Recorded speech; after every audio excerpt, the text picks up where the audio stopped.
Критиките и незадоволството од судиката Добрила Кацарска и денеска се проследени со свирчиња и маички со пораки против. ВМРО-ДПМН е доби поддршка од левица во Уставниот суд. Нема место за Кацарска бидејќи е извршител на наредбите на Зоран Заев, порача од собраниската говорница. Симптоматично кај овој предложен кандидат ми е тоа што таа треба да биде кривично ставена на одговорност после падот на овој хибриден режим, затоа што шуруваше со власта и ги штимаше на рачаните пресуди и решенија за притвор при промена на уставното име на државата. Да чуеме детално образложен предлог, не биографија, од кога до кога била судика и на која конференција. Туку како судела, се толкува, последната ве молам, се толкува како мешање во независноста на судството. На секое обвинување пратениците од СДСМ им ја освежуваа меморијата на колегите од опозицијата. Сваровски судството беше символ на минатата власт. Се противат на изборот на Кацарска бидејќи ги осуди насилниците од 27 април, Груевски и Јанкуловска, порачуваат од власта.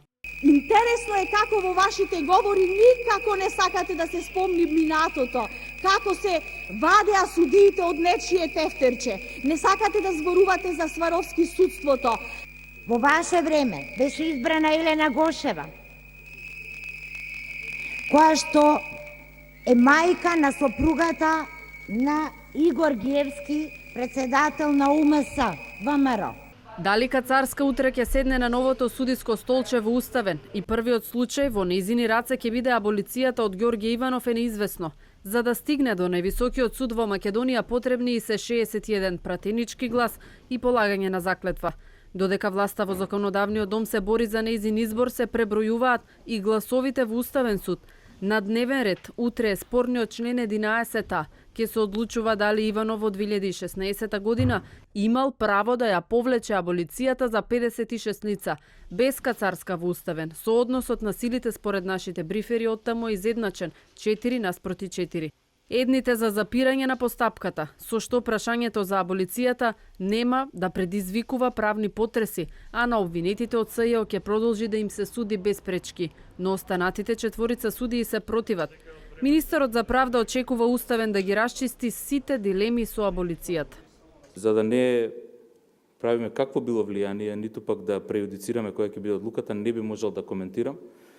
Со тоа не би можел да кажем ни каков би бил исходот или каков би било влијанието на судските постапки. Јас можам само да го повторам тоа што и до сега многу пати сум го кажувал, тоа е дека за нас, за владата, најважна е правдата, правната држава и владењето на правото како принцип.